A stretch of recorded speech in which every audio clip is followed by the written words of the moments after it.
Can't decide and torn between a romantic, comedy, action, or an indie film to watch for the weekend? Well. Golden State Media Concepts Movie Podcast is your ultimate guide to the latest movies. Join us as we dissect the latest on the blockbusters. It's the Golden State Media Concepts Movie Podcast.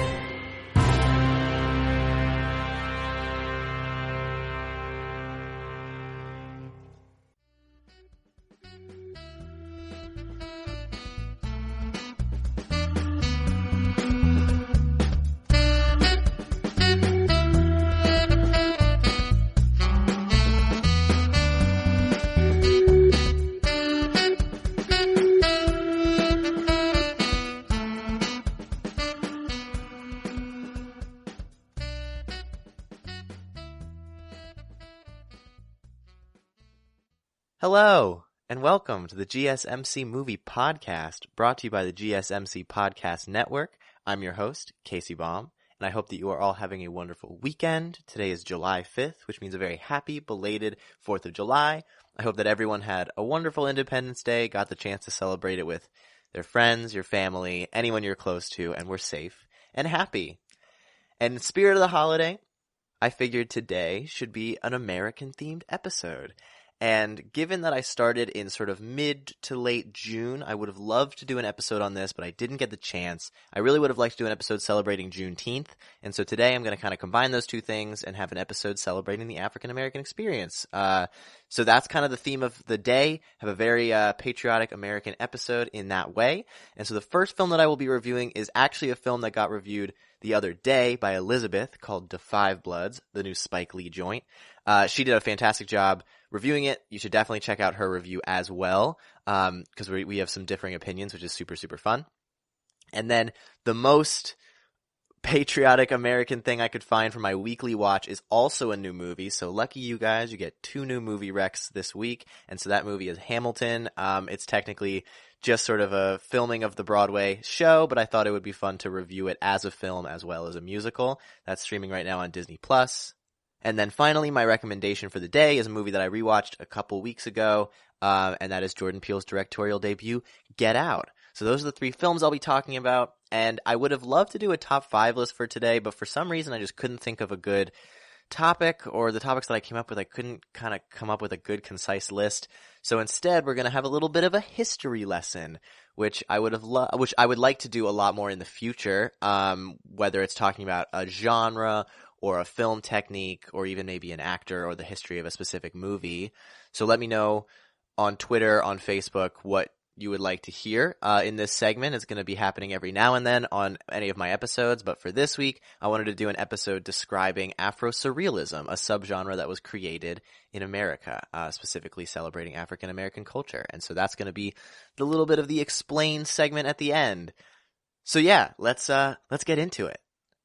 All right, so Da 5 Bloods, the newest film by director Spike Lee. It is streaming for free right now on Netflix.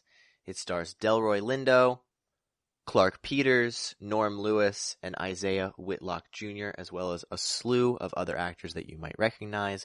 It basically follows 4 former Vietnam veterans that are African American who travel back to Vietnam in modern day to find the remains of their fallen soldier, as well as a bit of buried gold that they had found in Vietnam but were not able to recover after the war. So it's very fascinating. There's a lot of thematic issues that go on. It's much more about the themes than the narrative. I'll get into that in just a second. But I will say that I did quite enjoy this film. I didn't really know what to expect. I've only seen a couple Spike Lee films. I have liked pretty much all of them. He has a very distinct style, and I thought this one was a really great addition to his library. It's a little bit slow in the beginning, but once you get into it, you really get into it. And for all of my reviews, I would like to try and be as non-rambly as possible. I tend to kind of ramble on. That's sort of just my style of speech. But I would like to try and create a much more succinct, structured review. So every review is going to be following the same elements of the filmmaking, and then I'll also be talking about some of the extra stuff that stood out to me and maybe some of the cultural historical context around each film in the future towards the end of each review. So I just want to be upfront about that before I get into it. And so for today, I'm going to start with the directing, because that is by far the thing that stood out the most to me in this film. Given that it is a very acclaimed, very profound director, that's very clearly going to shine through. His directing is super masterful.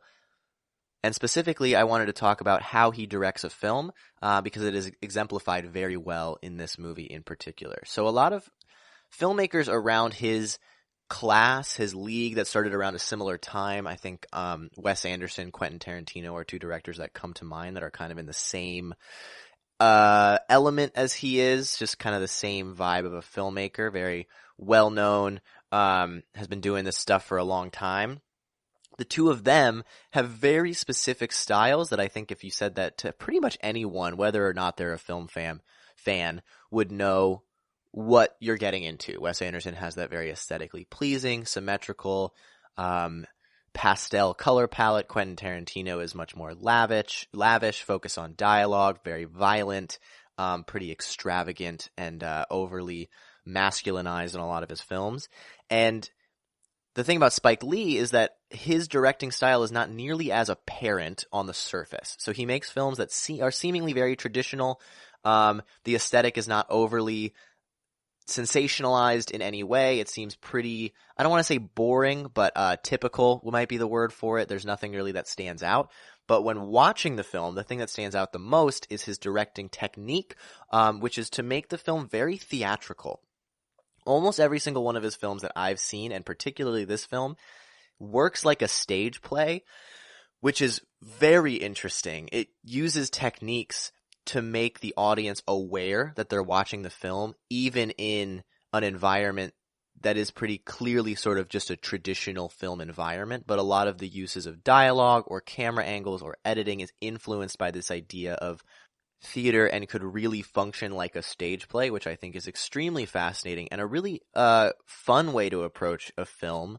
The thing that stood out to me the most in this one, and has happened in multiple instances in some of his previous films, is direct addresses, which is which is very often used in theater. It's something that just kind of brings the audience in. And the thing about theater is that it's almost well, it's definitely more dialogue heavy, which is something that Spike Lee leans into as well, but it really makes the audience aware of a character's psyche through words and through dialogue, because you don't necessarily get the ability to see all the minute functions of somebody's face to really understand what's going on inside their head. So there are a lot of different ways that's used in theater, and that's something that Spike Lee puts into his films, which I think is really fascinating.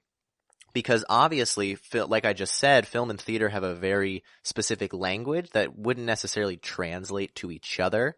I'll kind of talk about that a little bit in Hamilton, because I'm going to be reviewing a stage play. But Spike Lee basically uses all of these things that are used more often in theater and kind of translates them to how they might function in a film. So all of his scenes are very dialogue heavy, but the use of the camera is much more personal than it would be in theater. There's a lot of direct addresses, but it's really to exemplify the breakdown of a character's psyche that you might not be able to see as intricately as if it was just sort of on somebody's face. The techniques of editing are used pretty explicitly in the use of historical footage and some kind of oddly transparent uses of editing, which I think is pretty clear. And I'm going to be kind of running down every aspect of that. And so I wanted to talk about the directing first, just to say that all of these choices are kind of influenced by the theatricality of what he likes to do. Additionally, a lot of stage plays tend to be themes, like they kind of focus on themes a lot more than they might a narrative, and that's not across the board. Obviously, narratives are very strong in theater as well, but there's a lot of kind of thematic, moral things that happen in theater that you might be able to sit through a lot more, just being there in person. And Spike Lee likes to do that as well. He seems to have a very clear message that he wants to convey in all of his films, and kind of crafts the narrative or the characters around that. I know I was talking to my dad after watching this movie, and he was saying how he thought that the characters and the story kind of took a back seat to the theme and the message, and he kind of saw that as a negative, but it depends on who you are, because I really kind of see it as a positive. Sure, I love characters, I love a complex story, and Spike Lee obviously has that, but it's not to say that he's having the characters speak the message. He's kind of having the characters almost be a byproduct of the message, so it's very clear that he kind of has this theme message that he wants to convey first, and then crafts the story around it. And I think that's just a very interesting way to approach a film. It's obviously different than a lot of filmmakers, but having a diverse amount of how you tell a story in the filmmaking world, and particularly among such acclaimed directors, I think is a very strong positive. So I really like that he approaches it in such a way and has his themes and messages so apparent, really wears them on his sleeve, and so he does that in all aspects of the film, and so we're going to run down this film and how he kind of does that. And so we're going to start with the screenplay. I thought the screenplay was great.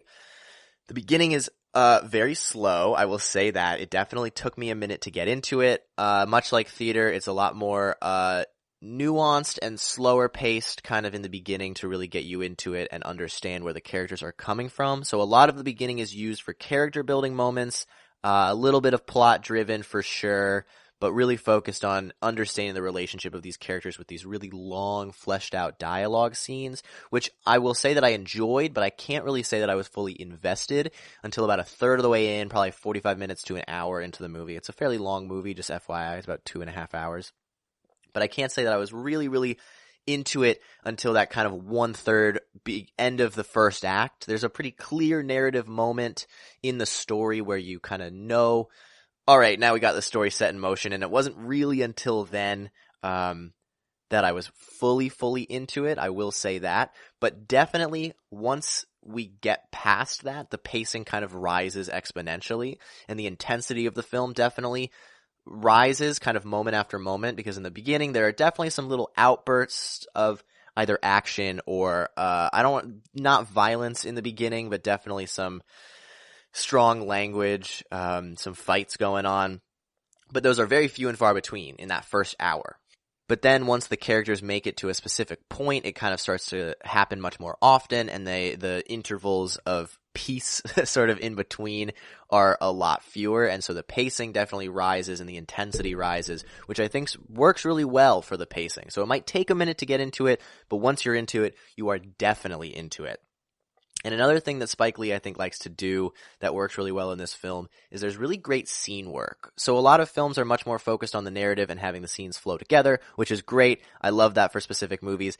This movie, it's really easy to pinpoint what a scene is doing, and the scenes are very long. Sometimes there are even shots that go on for a very long time to really build the dialogue between the characters, something that other filmmakers like to do, but I would say that Spike Lee does it really well with how natural his dialogue flows and how well he directs actors to have that chemistry, and how they just might have that chemistry in and of itself. But there's specific scenes that I really liked that stood out to me that could almost work as short films. So I think the scenes specifically, I think, worked almost better for me than the full narrative. I would say, oh, I loved this scene. I loved this scene. Maybe they didn't flow together very well, but the scenes on by themselves worked really, really well.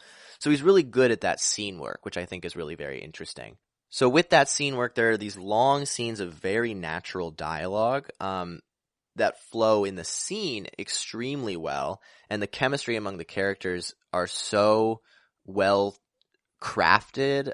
They really do feel like they've known each other for such a long time, and the dialogue works really well between them. It's hard to make a full long dialogue scene because some people, you can lose your interest. A lot of times people are just talking about nothing, which is obviously how it works in real life, but is a little bit boring to watch on screen. It always works here because he's pretty good at switching tones within a scene, because real people are going to move on from a topic pretty quickly, or they're going to go from really happy to really upset given the relationships of the characters.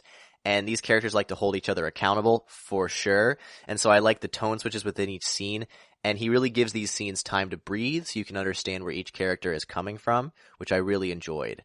And so moving on to the characters and the acting is fantastic. There is a very strong camaraderie between all of these brothers in the film. They're not literally brothers, but you get the sense. The family kind of thing, kind of bond. And so all these relationships are extremely believable.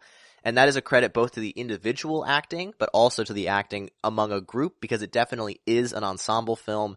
There's a pretty clear main five, main four arguably. And yes, there is definitely a main character that kind of shows himself later on in the film. But I think because you understand the main 4 or 5 characters, all of the other side characters, you associate them through the relationships with the main characters, so it's never all that difficult to keep track of what's going on. And really the best thing about the acting in this film is how believable it is. So if you kind of, whenever I'm sitting in a theater, if I can think to myself, oh, they're really good at acting right now. They are good at acting, but they're not necessarily all that believable, or they're not as good as they could be. Sometimes it has to do with their star power, which is definitely true. And there is nobody in the main cast who has like an extremely large star power that you kind of get distracted by that, because I know that is difficult for sure. But there really wasn't a point in this film where I was like, oh, they're doing really well. I believed it the entire time. I thought these characters were who they were. I never lost that sense, which is very difficult to do. I find that it's very rare that that happens to me in a film. But given the relationship specifically between these characters, which is a credit to both the screenplay and obviously Spike Lee, I really never lost track of them as characters as opposed to actors. There is a little bit of star power. Chadwick Boseman is in this for just an instant, and it kind of takes you out of it a little bit, or at least it took me out of it, because of the fact that he's much younger than the main cast, he's much more famous than the main cast, and he's only in it a little bit, which kind of sets him out as inherently different from the rest of them. But other than that, I thought the acting was fantastic. There was a very strong casting choice to not cast younger actors in the flashbacks to Vietnam, which I think is a very clear choice. A lot of times when you're remembering things, you kind of think of yourself as the current age, even though you might have been significantly younger, which may have played into that in sort of kind of a memory facet of it. But I think it was much more to exemplify the fact that war sticks with you. You never feel as though you're out of the war, and the fact that they're back in Vietnam really just puts them in that mindset. And so I think it was a pretty clear choice and a really effective choice. Speaking of the Vietnam flashbacks, there's a pretty clear editing technique that takes place here. Every time there's a flashback, the aspect ratio moves from a full screen to a 4:3, which is kind of a square in the film. So the black blocks, instead of being on the top horizontally, they're sort of on the side, vertically, much chunkier. And instead of switching to it immediately, you can actually see the image changing size, which is to make you really, really aware that, oh, we're in a flashback, and it's kind of to make the filmmaking a lot more transparent, which, given his influences of theater, is definitely a very clear choice to make you really, really aware of the film that you're watching and the message that's trying to be conveyed.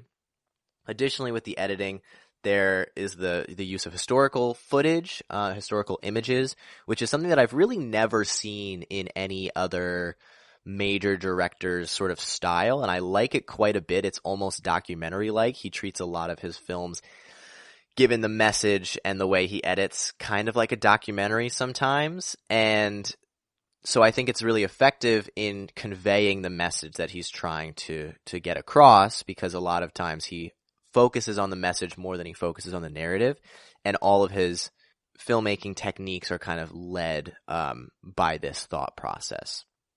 Additionally, with the editing, with the dialogue scenes, there are some very long takes. He lets these scenes breathe, but then when it isn't dialogue heavy, or it isn't this long scene that's met with patience, and there's an action scene, it's much more violent than you might think. It was much more violent than I thought going into it, which I guess I should have expected. It's a war movie, kind of.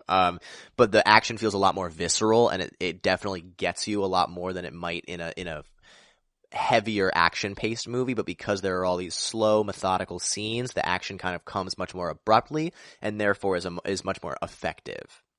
The other two things that I'd like to mention before I finish this review is that all of the cinematography is kind of, obviously, I keep saying influenced by theater, but it really is. So it's influenced in this way by staging everything very specifically, obviously very theatrically. I don't even know if that's a word. Theatricality? I don't know. Whatever. But he stages it very specifically, and then the camera focuses on characters. It's very personal. It has a strong use of angles at many times, whether it's lower to kind of exemplify the power dynamics of specific characters with each other or the powerlessness of those characters from a higher angle. And it does this within specific scenes among characters, but then there's also a very strong language being shown with how characters are set up among each other, with the dynamics of who's in the back, who's in the front, who's kind of on each side. And so it's very clear. It's very obvious. And I really like how clear and transparent it is. And then the only other thing, pretty much the only major downside other than sort of the slowness in the beginning, the moments before it kind of hooks you, I thought the sound mixing was a little bit weak in here. I definitely had to kind of keep changing the volume. If it was an action scene, it was really loud. I couldn't really hear the dialogue sometimes. So I would have liked that to be a little bit stronger. That's pretty nitpicky, honestly, but just the dialogue sound mixing over the background sounds and the intense action scene sounds is much louder. So that's pretty nitpicky, but it definitely is something that's kind of apparent and might influence you in experiencing the movie. So overall, I did really like this movie. It's a little bit more violent than I expected. Definitely know that going in. But there's a clear message that it is really striving for its audience to criticize and think on, which I think it does really, really effectively. So I did really enjoy this movie. I'm going to give it a soft 8 out of 10. So that's Da 5 Bloods. Next up, I'm going to be reviewing an actual theater piece, which is Hamilton, streaming right now on Disney+. Then I'm going to be reviewing Get Out. And then finally, my final installment, stay tuned because I'm going to be talking about the film genre and just general art genre of Afro Surrealism. But for right now, I'm going to take a quick break. Want to know the latest and hottest music hitting the airwaves? Don't be left out. Listen to the Golden State Media Concepts Music Podcast. It keeps you on the loop with everything you need to know from pop, rock, hip-hop, and the top 40. And we'll throw in news of your favorite artists, concert and tour dates, and so much more. Listen no further, because this is the gold standard in music podcast.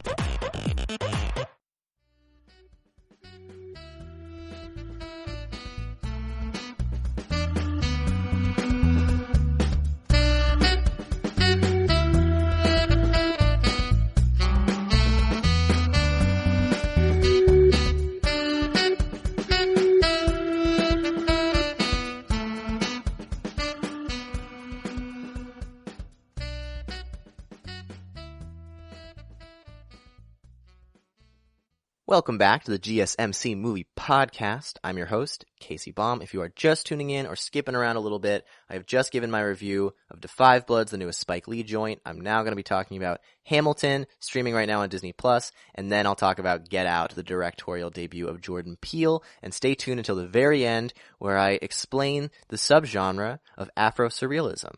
So now I'm focusing on Hamilton, which just came out on Friday. Super fun. I'm very glad that it came out. I am a huge fan of the musical. I have been for a very long time.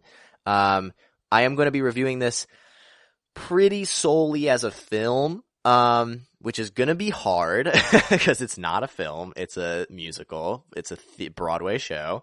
But I did want to kind of just talk about some of the film techniques because I'm a little bit more qualified to do that. I'll talk a little bit about the actual show itself, but this is a very famous show. Obviously, everyone knows about it. It has been nitpicked to death, so I'll try my best not to really do that. But I do love Hamilton. I've loved it for a long time, and so the show itself, in watching it on screen, it really is brilliant. I mean, I have all the songs saved on my phone, and when I'll shuffle my phone, I'll just skip them every time because I'm like, okay, I don't really want to listen to Hamilton right now. But every time I do listen to it, I'm like, wow, this really is quite good. And all put together with the actual staging of the show is really amazing, and it's really beautiful to watch. So the actual script, it's just music. For anyone who doesn't know, there is really no dialogue. It's an operetta, where there's no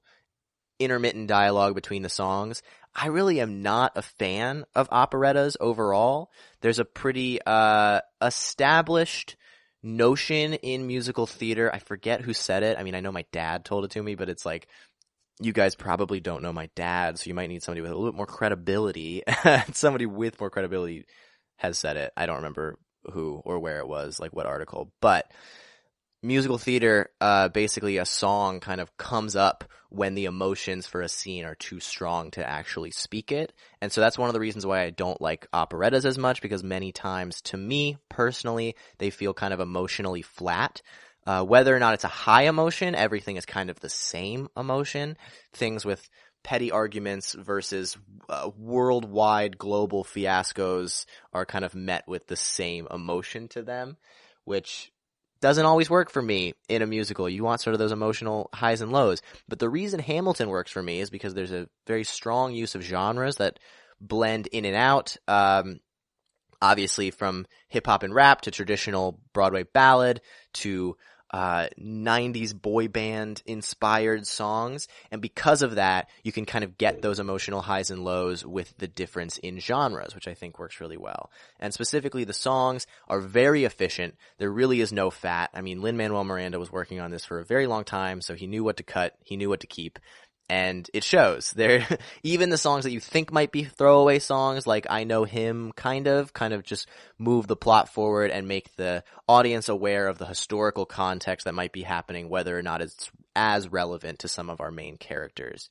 The musical motifs in each song come back all the time. There isn't too many reprises, there isn't too many repeats, but the actual melody of specific songs weave their way into other songs. A lot of them are associated with different characters. Certain lines are associated with different characters that show up in other people's dialogue. So the motifs are very strong, very clear, and it's worth watching, I think, more than once just to figure that out. It's really crazy. It's very intricate and it's very well put together. And whether or not you actually recognize it on a face level, it still is something that you will understand subconsciously because of how well it's embedded into the show. Actually, so that's kind of all I'll talk about the musical, really. I'm going to move on more to the film-y aspects. I've listened to the songs time and time again. It's great to actually see the performances. So the casting is brilliant. Everyone in the show is amazing. It is very clear that somebody could pick a different favorite character than I would. I don't even really have a favorite character. They're all so well acted. Everyone is fantastic. And all of the numbers are so different among the characters that it's really hard to say, oh, I think this actor's doing the best job, because it's so different than somebody else. And all of them are doing it to the best of their abilities. And I like how watching it with the understanding of what maybe the Broadway recording might have sounded like, or just hearing the songs, watching it on stage, there really is an emphasis on acting because it's such a musically heavy show and there's really no dialogue. Some notes might even be dropped just so you can, or just so the actor can say it in a much more specific way.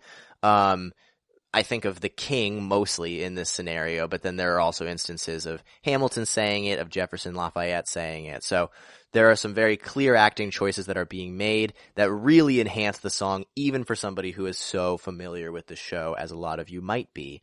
What's funny is that everyone is so good.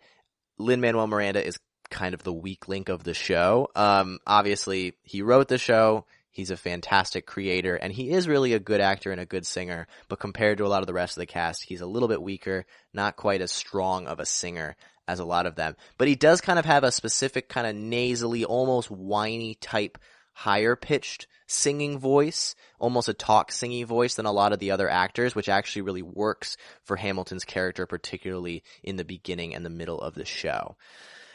The production design of the show, I said I was going to talk about film, but it's kind of hard to dissociate them. But anyway, the production design of the show is pretty simplistic, which is not a knock at all. It's sort of putting this blank slate on top of it, but it's still a really quite a beautiful, intricate looking blank slate.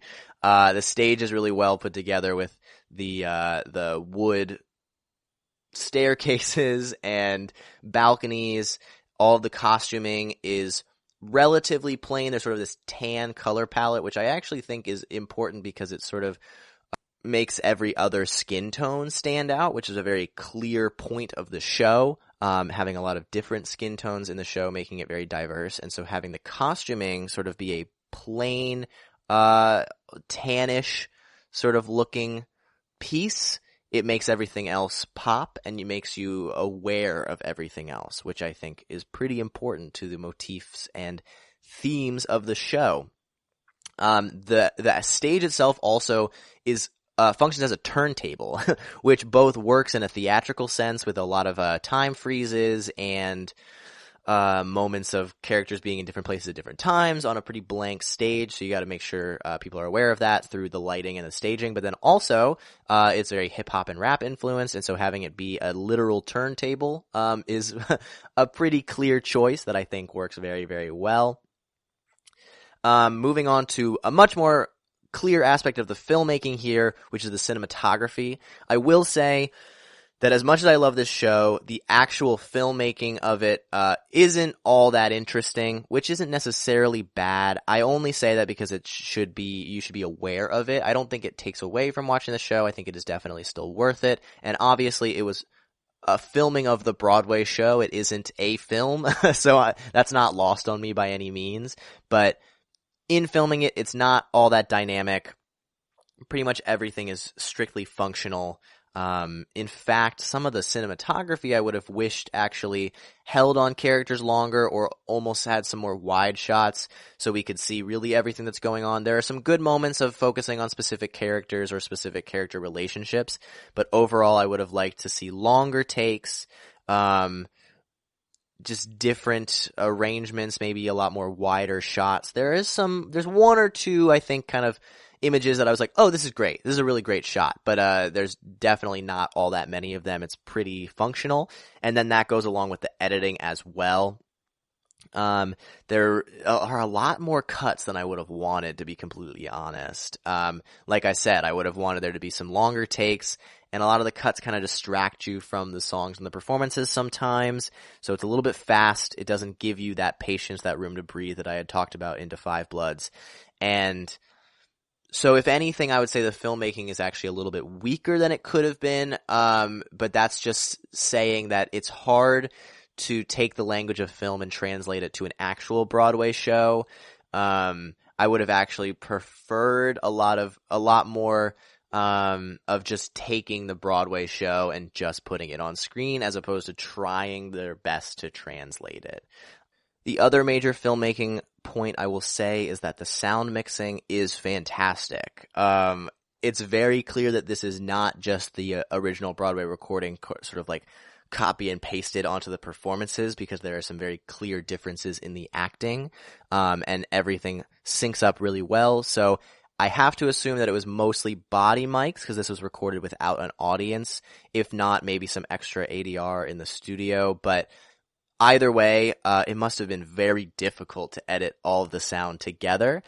But there are no glaring issues. It is significantly better than the cinematography. And then also there are some added extra claps, audience gasps, laughs, which were obviously not there in the actual filming of it because it is filmed without an audience. There are some camera movements on the stage specifically.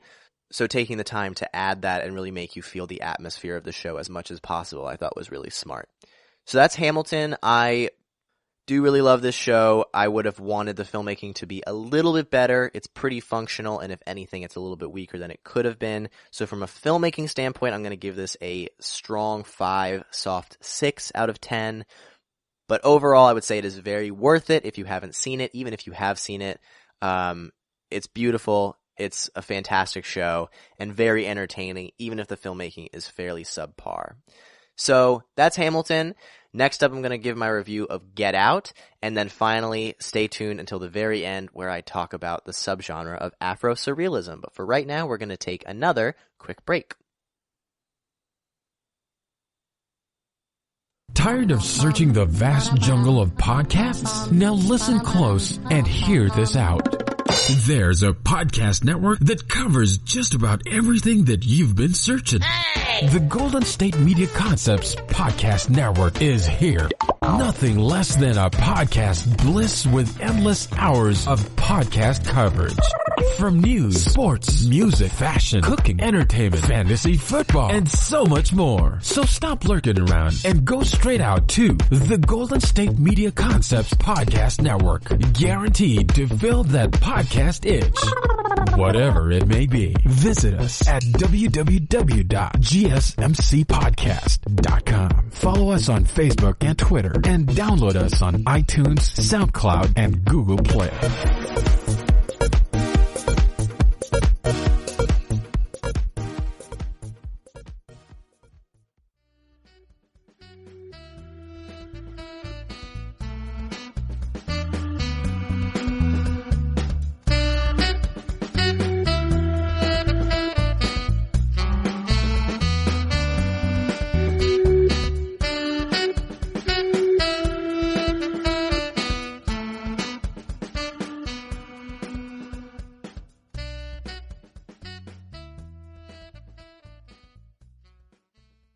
Welcome back to the GSMC Movie Podcast. I'm your host, Casey Baum. If you are just tuning in or skipping around a little bit, I have given my review on Da 5 Bloods as well as a review of Hamilton.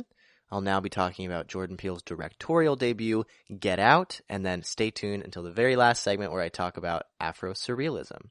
So right now is Get Out. I saw this one, I believe I saw it in the theaters. I saw it pretty quickly after it came out, and then I rewatched it a couple of weeks ago with my family. And I think for a while after it came out, I was hesitant to say how good it was, how much I liked it, because it was just so relevant and common within film and what we were talking about at that time. After it came out, it like immediately became iconic. Everyone was talking about it, and especially after some other films along the same lines, specifically maybe Sorry to Bother You comes to mind, it seemed a little bit more boring comparatively, but in rewatching it, it really is a subversive satire that seems a lot more mundane than it actually is, which I think is a strong benefit to the film. So let's talk about that. Like I said, it's a satire. I think satire oftentimes gets misconstrued with parody, whereas parody tries to make light of, make joke of a specific situation. Satire has the ability to do the same thing in a less comedic way, in a much more serious way. Parody is kind of a subset of satire, but satire isn't always funny. And Get Out exemplifies that. It's not very funny most of the time. It's pretty horrifying. And additionally, on a screenplay level, it blends genres really nicely to really kind of emphasize the satirical nature of it. And so it has elements of just plain old film drama, and then it moves into that horror aspect and focuses on a much more horrific filmmaking style, and then there's also a lot of comedic breaks with the side character. Oh, I realized I forgot to explain what the film's about. I mean, I assume that most of you know it, but basically it follows Chris, a young black man living in a large city, who goes to visit his white girlfriend's family, sort of in the suburbs, honestly much farther away kind of than the suburbs, very secluded house, and stumbles upon their sort of family gathering with all of their extended family, and some pretty creepy things start to go on, sort of involving him and specifically his racial identity. So that's the plot of the film, and it is very unsettling. Right, so continuing what I was talking about earlier, it also has these kind of comedic breaks with his best friend, much more the comic relief, which at first I thought was pretty jarring, and it was a little bit odd to go so quickly between genres, but I really think it hammers home the racial identity of the film and what that means for the actual themes that it's trying to express. So it works really well. Much more upon a rewatch, honestly, because you kind of are already aware that that's going to be happening.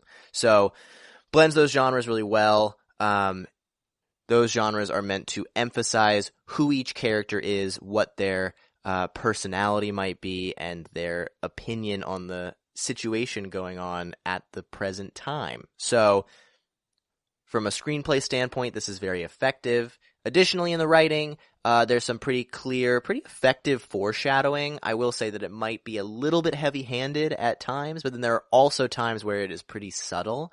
So I think that this is intentional on Jordan Peele's part, having some of it be pretty clear, pretty blatant, while others kind of fly under the radar. So obviously he's smart enough to make it really subtle, so when it does stand out, I think there's a reason for that. So I do think that that works, even though it might seem a little bit forced at times.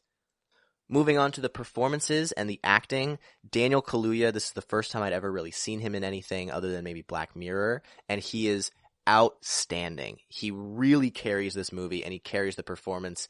He is likable and determined, and has a very strong character. Even if the script was weaker than it is, which it is not, clearly, you could really understand where he's coming from just given the performance that Daniel Kaluuya has. So he is fantastic.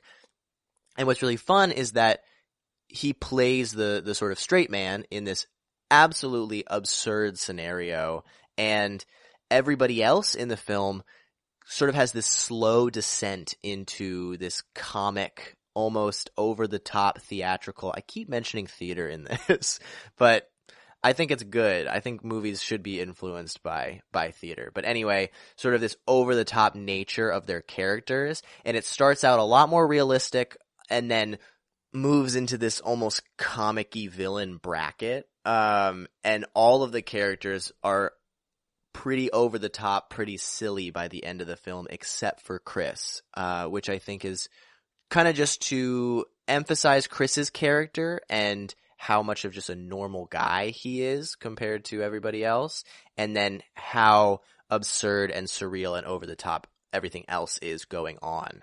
Moving on to the production design, on the surface, the production design looks very plain, almost boring. It is a very plain color palette. There's nothing that really stands out all that much, but it really is there to create this sense of familiarity for much of its audience, this very homey, very kind of like nuclear family type vibe, which is very, very intentional, because it's sort of the theme of the film is to say how this way of life is so common and typical, but how that can actually be sort of malicious under the surface and come out in ways that might be more violent than it is clear from the get-go. So it's a very interesting thing to be doing from a filmmaking standpoint, to look almost plain and boring, but then actually express the themes of the film in a way that creates this familiar aspect that then becomes very unsettling and almost uncomfortable to watch, which is really great. And then it also shows that by the end of the film, when we kind of journey into this more surreal world, it makes that stand out a lot more, because we were in this area that was so familiar that now this seems extra weird and extra crazy, and then therefore extra scary. So keeping up with that, the cinematography, I think, also exemplifies that. It's relatively plain. The staging is pretty nice, but it doesn't make anything stand out all that much. And that actually is an example of how good the cinematography actually is, because there's some pretty good lighting choices. It's very difficult to light one black character in this sea of white people. It's a little bit easier to have a specific color or have a specific lighting setup if it's a bunch of different people with different skin tones, but having one who is very distinctly different than everybody else and not having him stand out, because this film is really all about assimilating and blending in, and how that might have some negative effects on a person. And so having him blend in literally in the scene without really drawing attention to his race, at least on a filmmaking level. The script and the characters do it, but I think that is also intentional to kind of have that juxtaposition. But to not do it on a filmmaking standpoint really works as far as the themes of the film. The editing has a really good pacing. Much like To Five Bloods, it's pretty slow. It lets all these scenes breathe, so there isn't anything that is too jarring until there's that tonal switch. So with all those comedic scenes and with all those horror scenes, but other than that, the characters kind of sit in the scenes, let them breathe. And for a film that kind of descends into madness so quickly at the end, it really is kind of a slow movie. And it's not boring ever. Slow doesn't mean boring. It's just kind of very methodical, very thought out. and we as the audience are given the chance to understand as many characters as we can and how they fit into the scene and into the story. So the focus is much more on the internal than it is the external, much more on the psyche, and that's part of the element of how surrealism can work here. I'll talk about that a lot more in my final segment, but how it's really about what's going on internally and how that expresses itself and manifests itself externally. So then talking about sound, there's a really great use of music with kind of a mix of some really unsettling music and then also some very prominent African-American artists, which is also there to create this sense of familiarity, but then kind of juxtapose that with sort of the Black experience and how this familiar, common, typical, primarily white story environment can actually become very unsettling for somebody who might not be white or might not be accustomed to that environment. So that kind of shows itself in the music really, really well. And then the score also does that because the score kind of has this influence of Southern Gothic, very plucky banjo, ukulele, guitar sound that is also very creepy, often done in a minor key, but it's sort of to show the Southern horror influences, which is a staple of the genre that I think Get Out wants to kind of challenge, but also be a part of. And then it also is being used in a way to show how white people have co-opted culture and even more specifically here, a genre of music that was originally something created by primarily African-American people. So I think that that's a clear choice that works extremely well. And then let's talk a little bit about Jordan Peele and the directing. You can definitely see his influences from Spike Lee with a very clear sort of theme and motive message that he wants to get across. But unlike Spike Lee, I think he crafts the characters and then puts the message into it as opposed to crafting the characters around the message. So I think he has the characters really speak into existence what he's trying to get across, and it might flow a little bit more naturally. It might be a little bit easier for for just a kind of a general audience to digest because it's not something as apparent, as overt, and maybe as sort of like viscerally uncomfortable. And so he also uses these tactics of traditional filmmaking, like I said, with that sort of like plain color palette, pretty typical cinematography, but it really is there to create that sense of familiarity and then subvert it and kind of really terrify you with what's actually going on underneath the surface. So although it may look traditional and it may look even boring at times, it is really to show what is lying underneath, which is the theme of the movie. My final word on this is that I would also recommend watching the alternate ending. The main ending works really well. I think it's extremely enjoyable, cathartic of an ending, but the alternate ending almost hammers home the message even more, but it's a little bit more of a downer. Part of me thinks it works better, but then the other part of me thinks it's just conveying a different side of things. So there is definitely arguments both ways. I think there's a certain plot line that definitely doesn't get resolved if the alternate ending happens, but the alternate ending definitely has a pretty clear emphasis on the message. So up to interpretation as to what everybody likes. Jordan Peele has said that he likes both endings. One is sort of a pretty immediate response to the Obama era, which is when he wrote this, and the film is definitely a response to that era of thinking in American culture. And then it obviously came out post the Donald Trump election, and so it has a little bit of a different ending, tweaked to kind of promote the sensibilities of what Jordan Peele might be wanting to get across in this specific era that is not a response to the Obama era. So it's combining those two very different, very distinct eras into one thing, which I think works extremely well. So I do really love this film. I think it's great. It is worth the watch. It's not free anywhere, I believe. I rented it on Amazon Prime, but I would recommend that if you haven't seen it, watch it. And if you have seen it, I would recommend watching it again because there are some things that are hiding underneath the surface, and you definitely get a lot out of a rewatch. So I'm going to give this a strong 8 out of 10. I like it quite a bit. Daniel Kaluuya is amazing. And I'm extremely excited to see all of Jordan Peele's future projects. I think he is a very promising, very talented director. So that's it for my film reviews, and now we're going to get into a little bit of a fun history lesson, which I'm actually very excited about. I did some research on this, and that's what I'm going to be talking about. So I'm going to be giving some history behind the subgenre of Afro Surrealism. But right now, we're going to take our final break. Watching TV has changed over time. Streaming has become the new norm. That's why Golden State Media Concepts television podcast dives headfirst to the world of cord cutting. Want to be on the loop of what's hot in Netflix? Or if it's not a preference, what about original shows in Hulu? We've got you covered. Join us as we fill in the blank and talk about movies to stream and what show you should be binging. This is the Golden State Media Concepts television podcast.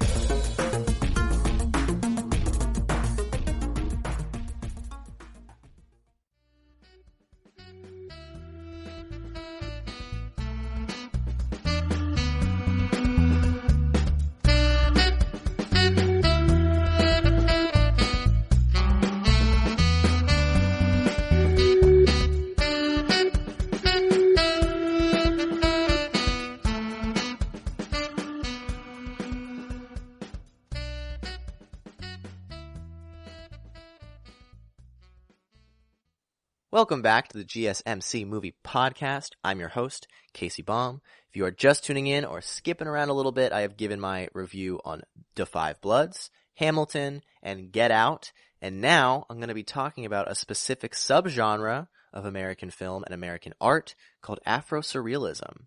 So I wanted to do this. I had some ideas of a top 5, but ultimately I didn't think any of them really worked for today. And given that this is post 4th of July and some of the themes of the episode, I wanted to talk about a subgenre that was created in America. It is specifically a subgenre of African American art, which I found very fascinating. I do want to be as upfront in all of this as possible, so I will say that I am white. I do not pretend to know any of the experiences of Black Americans, which is part of what Afro Surrealism is. It's really trying to express what the feelings of racism and living in a racist society is really like. And so I don't pretend to understand any of that fully. I've never experienced anything like that, so everything that I say is solely based on research.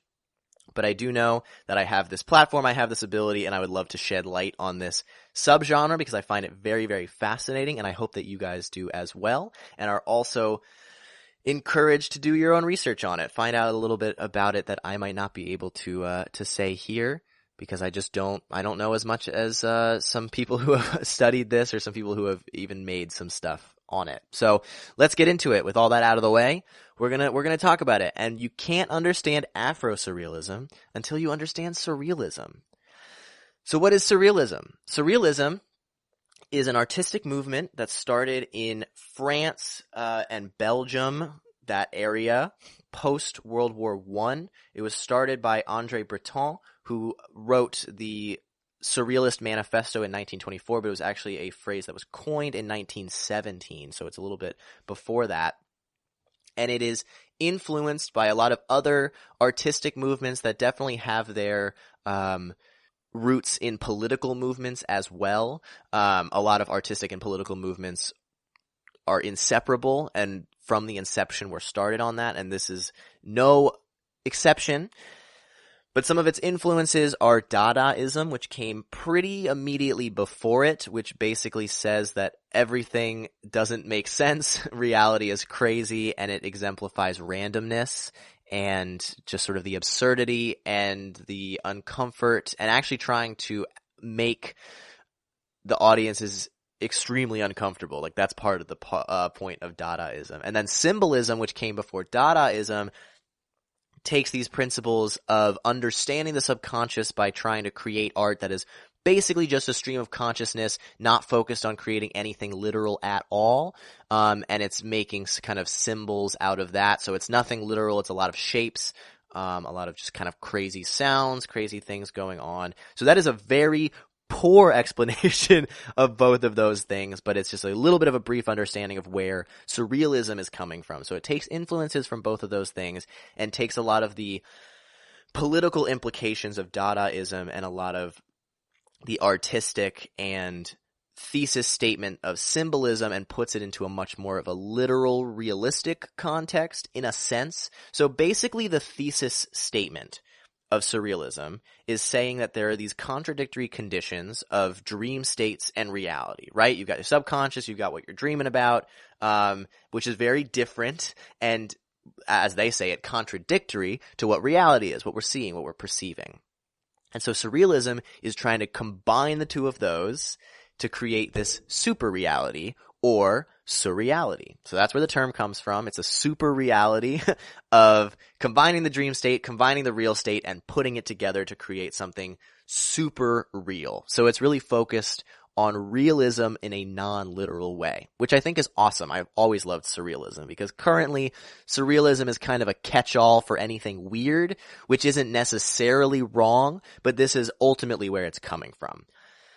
And then bleeding into what we're going to continue talking about in Afro Surrealism, which is a subset of surrealism, surrealism from its inception has always kind of had its roots in African culture because right away it was partly a political movement in response to World War I and then shaped by World War II as anti-fascist and then in this case more importantly anti-colonialist. So it's really not focused on Eurocentric ideals and takes ideals from everywhere. So given how close a lot of European countries are to Africa, as well as a lot of the African countries were under European rule, surrealism takes a lot of the art from that and takes inspiration of art from Pan-African culture. And so there were a lot of installations that found its roots in African art, whether it be music or visual art or even literature in certain senses. So it actually was never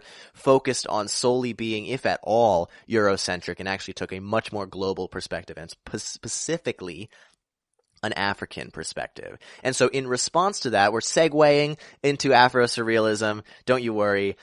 So in response to that, there was a Pan-African movement and specifically a little bit of a Northern African artistic movement called Negritude, which is a response to surrealism, but grounding it a lot more in the African culture that is extremely different and rejecting Eurocentric culture and art. And so that is sort of where Afro Surrealism comes from, but Afro Surrealism is actually a specifically American genre, which is part of the reason why I'm talking about it today.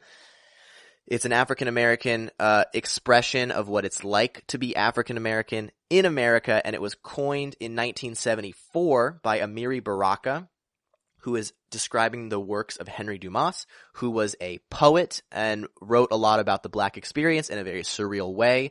One of his most famous stories is about a group of white teenagers who are music fans and try to get into a all-Black jazz club, but upon entering, die because they can't physically comprehend and understand the extravagance of Black music. So it's obviously very surreal, and it takes a racial lens to understand the writing of Henry Dumas and then therefore Afro-Surrealism. So that's where it was coined, and it was a literary movement and then also a visual art movement that started with Henry Dumas, and you can also see some examples of it in visual art with artists such as Kehinde Wiley, who has a lot of portraits in the National Portrait Gallery of famous Black politicians and artists and musicians and things like that. So that's where it kind of moved. It took a little bit of a backseat until recently, actually, where D. Scott Miller wrote the Afro-Surrealist Manifesto in 2009.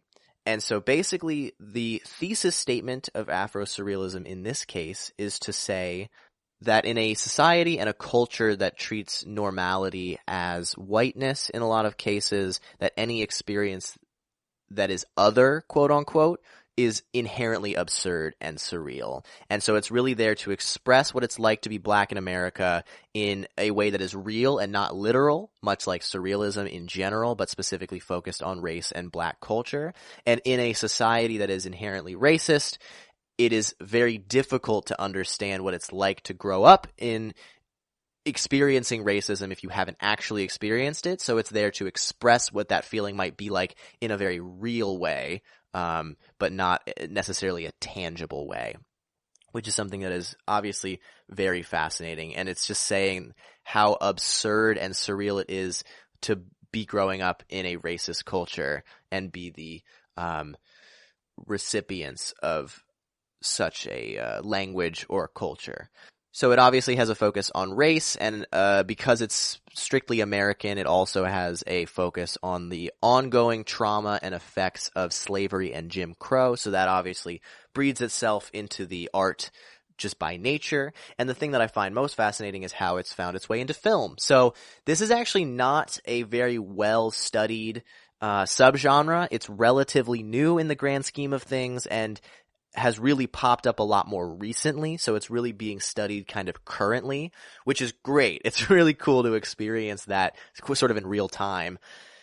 And so now it's hard to find films that exemplify Afro Surrealism in sort of the 70s, 80s, 90s, sort of in the past, not only just by the access of who was able to make films, who was able to put films out, but also because that definition and that term wasn't necessarily as commonly used back then, so it's not something that you can kind of only implement it sort of in hindsight, and it's not something that maybe the creator actually said. So it's hard to pick out films that are Afro-Surrealist when they were being made. You can really only label them that just by definition. But currently, that isn't the case. There are a lot of films that have been publicly said that they're Afro-Surrealist and obviously take inspiration from that. And so some of those examples are Get Out, Sorry to Bother You, in television, Atlanta, the show created by Donald Glover, has a lot of examples of that. And I think it's really interesting in film because I talked about this a little bit in the Get Out review, but it takes the traditional medium of film, and something that film has hailed for a very long time is that it's sort of can be argued obviously, but it's the most realistic quote unquote art style. It's really just portraying what we see a lot of the times. Now that may not actually be true, but it's a perception that a lot of people have, and it's something that is touted by a lot of filmmakers, and just by viewing film, it's something that you might understand just on a surface level.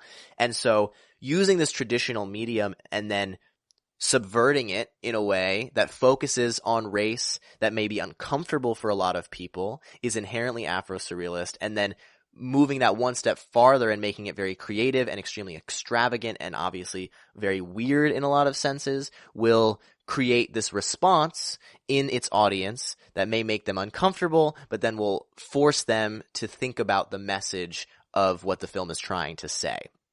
So that's sort of how it manifests itself in film right now, which I think is fascinating because it is by nature sort of an offensive genre. And I use the term offensive because I think offensive kind of gets misconstrued in a little bit of two different ways, because there are two definitions of offensive as I understand it. There's like offensive that is harmful and is spouting rhetoric that is hateful and potentially dangerous in a lot of scenarios, and that is bad offensive. I am by no means condoning that. That is negative offensive. But then I also think that there is a positive offensive that is intentionally trying to uproot the status quo and make its audience uncomfortable by saying this is what's normal, so we're going to make something that is not. It's something that is been a major facet of surrealism from the get-go, and obviously something that Dadaism tried to convey to really upset some of the majority of people, or the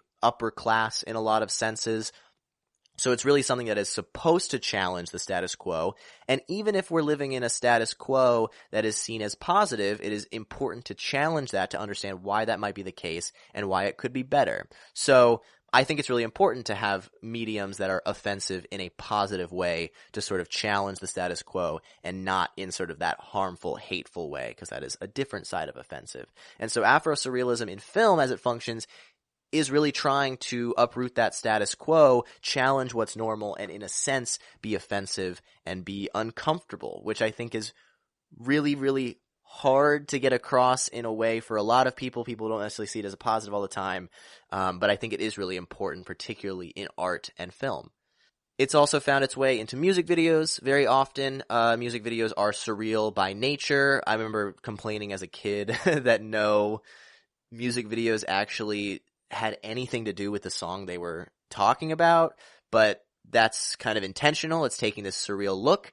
And so right now we're living in a time that has a lot of prominent black artists. And so talking about race in their perspective is something that they're going to be doing, and making a surrealist music video and then therefore an Afro Surrealist video is also something that is going to come across very often. So take, for example, Donald Glover's This Is America, or a lot of Beyonce's Lemonade music videos are like that. So Afro Surrealism has found its way into the mainstream in music videos as well. Kind of the last little note on Afro Surrealism in film and visual medium, it really focuses on message and theme as opposed to a traditional narrative. If it's trying to challenge what is normal, a traditional narrative isn't always the way to go. So Get Out kind of is a traditional narrative, obviously, but with that Afro Surrealist influence. Sorry to Bother You was a little bit different. Definitely a little bit weird and uncomfortable, made me a little bit uncomfortable for sure when I saw it in theaters, because I was not expecting what happened in that film. And so in that way, you might be able to say that somebody like Spike Lee takes influence from Afro Surrealism, but his focus on making a story that is realistic overall, I wouldn't necessarily classify him as that. I don't believe that he has classified himself as that. I don't want to put that label onto him, but you can definitely see influences of this movement as well. So that's Afro Surrealism. I thought it was super cool to talk about and to research. I urge you to do your own research on it, because I think it is an extremely fascinating topic and something that I think we're going to be seeing a lot more of in the future, something that's going to be researched a lot more of, and it's going to find its way into films. I mean, I can already see it happening. There's a film that's getting released later this year called Antebellum, which I can speculate to be a little bit Afro Surrealist for sure. And I also just thought, kind of understanding what surrealism, where it came from, and this very American subgenre that has worked its way into the film mainstream was just fascinating to talk about.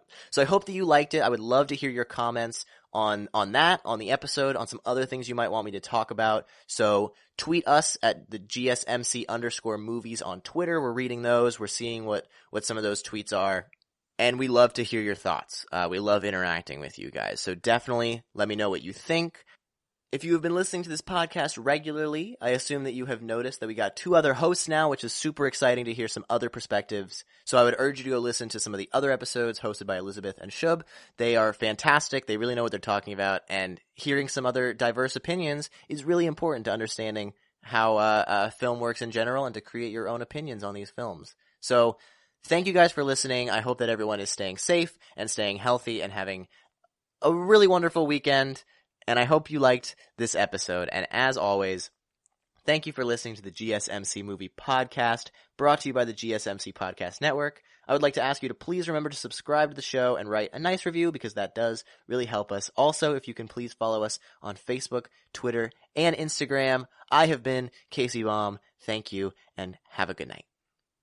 You've been listening to the Golden State Media Concepts Movie Podcast, part of the Golden State Media Concepts Podcast Network. You can find this show and others like it at www.gsmcpodcast.com. Download our podcast on iTunes, Stitcher, SoundCloud, and Google Play. Just type in GSMC to find all the shows from the Golden State Media Concepts Podcast Network, from movies to music, from sports to entertainment, and even weird news. You can also follow us on Twitter and on Facebook. Thank you, and we hope you have enjoyed today's program.